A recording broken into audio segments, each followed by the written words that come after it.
বিশ্বমানের আনন্দঘনক একটি নির্বাচন অনুষ্ঠান করা হবে। জামায়াতে ইসলামীর নায়েবে আমির ও সাবেক সংসদ সদস্য ডক্টর সৈয়দ আবদুল্লাহ মোহাম্মদ তাহের জানিয়েছেন, প্রধান উপদেষ্টা ডক্টর মোহাম্মদ ইউনূস ৩টি বিষয়ে তাদের আশ্বস্ত করেছেন। এগুলো হলো নির্বাচনী সংস্কার, বিচারকে দৃশ্যমান করা এবং বিশ্বমানের আনন্দমুখর নির্বাচন আয়োজন। রোববার বিকেলে প্রধান উপদেষ্টার সঙ্গে বৈঠক শেষে ব্রিফিংয়ে ডক্টর তাহের বলেন, এই প্রতিশ্রুতিগুলো জনমনে প্রশ্ন তুলেছে, তবে নির্বাচন সংস্কার নিয়ে ৩১ দলের আলোচনায় ১৯টি গুরুত্বপূর্ণ বিষয়ে ঐক্যমত হয়েছে। এর মধ্যে অন্যতম প্রপোর্শনাল রিপ্রেজেন্টেশন বা পিআর পদ্ধতি চালুর দাবি, যার পক্ষে রয়েছে ২৫টি দল।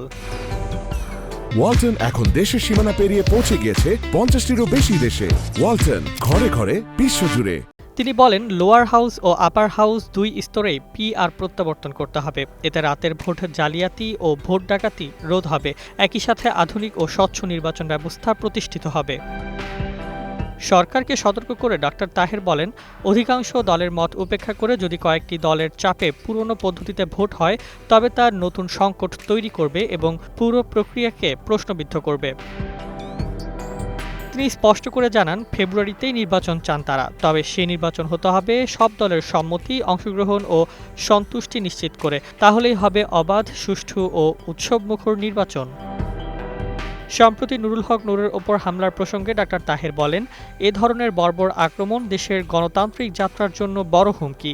দ্বিতীয় স্বাধীনতা যুদ্ধের অন্যতম নায়ক ও নতুন বাংলাদেশের আন্দোলনের নেতৃত্বের ওপর এই নেক্কারজনক হামলা কোনোভাবেই গ্রহণযোগ্য নয়। তিনি দাবি জানান, অবিলম্বে বিচার বিভাগীয় তদন্ত কমিটি গঠন করে দায়ীদের শাস্তির আওতায় আনার।